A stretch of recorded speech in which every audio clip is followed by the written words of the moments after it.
Hola, bon dia. Avui us ensenyaré com fer aquesta rosa bonica de Sant Jordi. Jo ja tinc fet el que són els pètals. El que necessitarem per fer els 6 pètals serà goma eva vermella, purpurina o no, dona igual. També goma eva verda, un pal, cinta de Catalunya, tisores i una grapadora.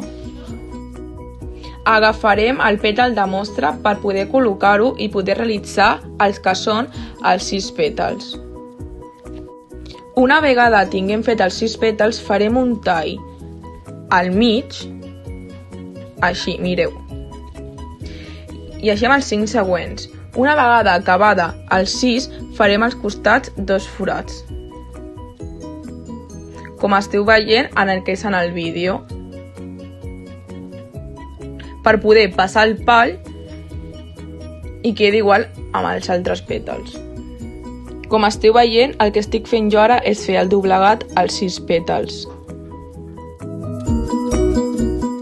A continuació, ja tenim els 6 pètals fets i retallats, i ara agafarem un pal així.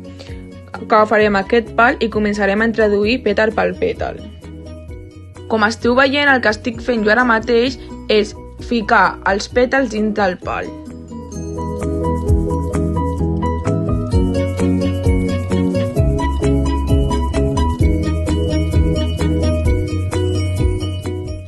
A continuació, perquè ens quedi la rosa bé, tindrem que començar a obrir-la.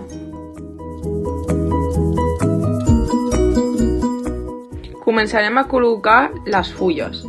El que farem ara per fer les fulles serà, amb la mostra, l'agafarem i la calcarem, tal que així. Jo ja la tinc feta, però vosaltres us animo a fer-la.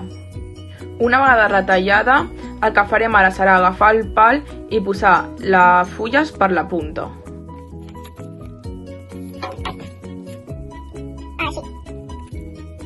I ara l'últim pas que farem per acabar la rosa serà agafarem la cinta Catalunya, com la que tinc jo a la mà, i la col·locarem.